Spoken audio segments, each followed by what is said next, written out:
ভৌমিক। আমি তো এমনিতে ইঞ্জিনিয়ার, উকিল, এগুলো আমার পেশা। আমি এটা হচ্ছে আমার শখের ব্যাপার।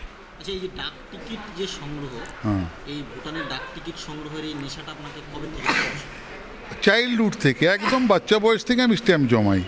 তারপরে যখন 1962-তে যখন ভুটান প্রথম থেকে স্ট্যাম্প বের করলো, তখন ভুটান একটা নতুন রাষ্ট্র আরম্ভ করলো। আমি দেখলাম যে ভারতবর্ষের প্রথম স্ট্যাম্প যেটা বেরিয়েছে, সেই স্ট্যাম্প তো আমার পক্ষে জোগাড় করা সম্ভবপর না, কিন্তু এই একটা দেশের স্ট্যাম্প আমি প্রথম থেকে জোগাড় করতে পারি। আমি তখন থেকে ভুটানের স্ট্যাম্প জমাই, যার জন্য আপনি দেখছেন আমি এখানটাতে 1962 প্রথম দিককার 30-40টা স্ট্যাম্প পরপর সাজিয়ে দিতে পেরেছি। আর ভুটানের স্ট্যাম্পের একটা সুবিধা হচ্ছে আমাদের কাছে। ভুটানের স্ট্যাম্প আমরা চেষ্টা করলে পরে, ভুটান ফিলাটেলির সঙ্গে যোগাযোগ করলে পরে স্ট্যাম্প পাওয়া যায়। ফুনসিলিংয়ে গেলে পরে ভুটানের সব স্ট্যাম্প পাওয়া যায়। সুতরাং আমি তখন থেকে কালেকশন করছি। আর ভুটানে আমার স্পেশাল ইন্টারেস্ট আসলো হচ্ছে যখন ভুটান বিভিন্ন রকম ইনোভেটিভ স্ট্যাম্প আরম্ভ করলো। যেমন আমি কিছুক্ষণ আগে বলছিলাম যে 1973 first scented stamp, 3D stamp, gold foil stamp, record stamp, টাঙ্গা স্ট্যাম্প, এগুলো ভুটানের সব ইনোভেটিভ আইটেম। তারপরে ভুটানের যেটা সেটা হচ্ছে সবচেয়ে আমার কাছে ভালো লেগেছে, সেটা হচ্ছে ভুটান সারা পৃথিবীর সমস্ত টপিক্সের উপরে, ইম্পর্টেন্ট যত ইভেন্ট হয় তার উপরে ভুটান স্ট্যাম্প বের করে, যেটা কিন্তু সব রাষ্ট্র বের করে না। আজকে আপনার গান্ধীজির উপরে ভারতবর্ষে কিছু স্ট্যাম্প বেরিয়েছে, আরও কতগুলো দেশ বের করেছে, আফ্রিকান কান্ট্রিগুলো বের করেছে, আমেরিকাও বের করেছে, কিন্তু গান্ধীজির উপরে ভুটান যথেষ্ট স্ট্যাম্প ইস্যু করেছে। আরেকটা বিষয় জানতে পারছিলাম, এই যে আপনার যে স্ট্যাম্প কালেকশন, এই স্ট্যাম্প কালেকশনের মধ্য দিয়ে ভুটানের ইতিহাস কিভাবে সংরক্ষিত হচ্ছে বলে মনে হয় আপনার? আমার ভুটানের ইতিহাস জানতে গেলে পরে সবচেয়ে ভালো হচ্ছে ভুটানের স্ট্যাম্প কালেকশন। কেননা দেখুন, আপনি প্রথম থেকে ভুটানের যে মেল সিস্টেম, কিভাবে ভুটান চলতো, ভুটানের আপনি ডাক ব্যবস্থা কীরকম ছিল তার ছবি এর মধ্যে আপনি পাবেন। ভুটানের মাস্ক ড্যান্স যেগুলো, সেটা কীরকম সেটা আপনি পাবেন। ভুটানের যে ভুটানিজ মিউজিক্যাল ইনস্ট্রুমেন্টস কী, যেগুলো পিকুলিয়ার ইনস্ট্রুমেন্টস, আমাদের মতন হারমোনিয়াম, তবলা, টুকি বা সেতার তো ওরা বাজায় না, ওদের যে সমস্ত ইনস্ট্রুমেন্টস আছে আপনি তার স্ট্যাম্প পাবেন। ভুটানের হিস্ট্রি ধরেন, আপনি কি জানেন যে ভুটান হচ্ছে এমন একটা রাষ্ট্র যে কোনোদিনও ডিফিটেড হয়নি, কোনোদিনও কোনো যুদ্ধে হারেনি। সেই ওদের যখন সবচেয়ে বড় যুদ্ধ ওরা যেটা লড়ে, সেটা হচ্ছে 350 বছর আগে, তারও একটু আগেকার ঘটনা। Dalai Lama with the then Dalai Lama with Chinese arm force, চীনের রাজার ফোর্স নিয়ে ভুটান আক্রমণ করেছিল, জিতবে বলেই যে অত ওই বিশাল ফোর্স ভুটানের মতন ছোট্ট রাষ্ট্রকে হারিয়ে দেবে, কিন্তু পারেনি।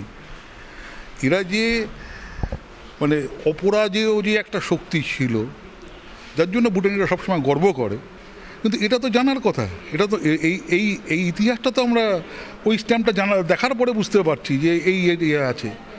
শুনেছি চেঙ্গিস খান এসছে, ভুটানকে পারেনি, দু একদিন যুদ্ধ করবে, না ভুটানকে পারা। স্ট্যাম্প কালেকশন করতে গিয়ে, ভুটানের স্ট্যাম্প কালেকশন করতে গিয়ে আপনার কোনো পার্সোনাল মেমোরি, যেটা ইন্টারেস্টিং মেমোরি, স্মৃতি, এরকম কিছু আছে? ইন্টারেস্টিং স্মৃতি না, তবে আমি সবচেয়ে খুশি হয়েছিলাম, এটা রিসেন্টলি হলাম, যখন এই রেকর্ড স্ট্যাম্প আমি বহু খুঁজেছি। এই রেকর্ড স্ট্যাম্প খুঁজে আমি হদ্দ হয়েছি। আমি রেকর্ড স্ট্যাম্প জোগাড় করতে পারিনি। আমি বহু টাকা তখন হয়তো আরও বেশি দিতে রাজি ছিলাম, কিন্তু রিসেন্টলি একজন আমেরিকার থেকে একজন কালেক্টর, তিনি অফার করলেন আমাকে যে আপনি যদি একটা ক্যাটালগ মূল্যর থেকে কিছু কমেই আমি আপনাকে দেবো, আপনি যখন এত ইন্টারেস্টেড, আপনাকে 2টো স্ট্যাম্প আমি পাঠিয়ে দিচ্ছি। তখন এই 2টো স্ট্যাম্প আমি যখন হাতে পেলাম, তখন আমার মনে হলো যে না, আমার কম মোটামুটি একটা, এখন আমি বলতে পারি যে না, I have got Bhutan stamp, কারণ ওই আইটেমটাই আমার কাছে ছিল না।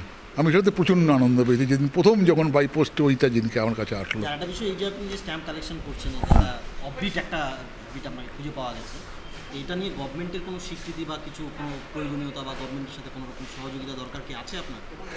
দেখুন, পার্টিকুলারলি গভর্নমেন্টের বলতে গেলে তো ইন্ডিয়া গভর্নমেন্টের কাছ থেকে আমি হেল্প পেতে পারি যদি ইন্ডিয়ান ফিলাটেলির উপরে কাজ করি। এটা বিদেশি ভুটান ফিলাটেলির ইয়েতে আমি আপনাকে বলতে পারি I am getting all sorts of cooperation from Bhutan philately department and I am grateful to them. Unless they help me, আজকে আমার পক্ষে এই এক্সিবিশন করা সম্ভবপর হতো না। I could not offer the young collectors at per.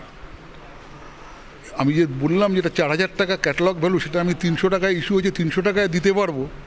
It is only for them, তারা তাদের রিজার্ভ স্টক থেকে আমাকে মাল পাঠিয়েছে বলে। এই যে আপনার যে হ্যাবিট যেটা, এই হ্যাবিটটা ইয়ং জেনারেশনের মধ্যে থাকা উচিত বলে যদি মনে করেন, তাহলে কেন থাকা উচিত? ইটস এ প্রথম কথা হচ্ছে এটা হচ্ছে আমাদের সাংস্কৃতিক দিক। একটা অপসংস্কৃতির যুগে যদি ছেলেপেলেরা যদি এই স্ট্যাম্প কালেকশন করে, তাহলে পরে তাদের অন্ততপক্ষে সুস্থ মানসিকতা গড়ে উঠবে, 1 নম্বর।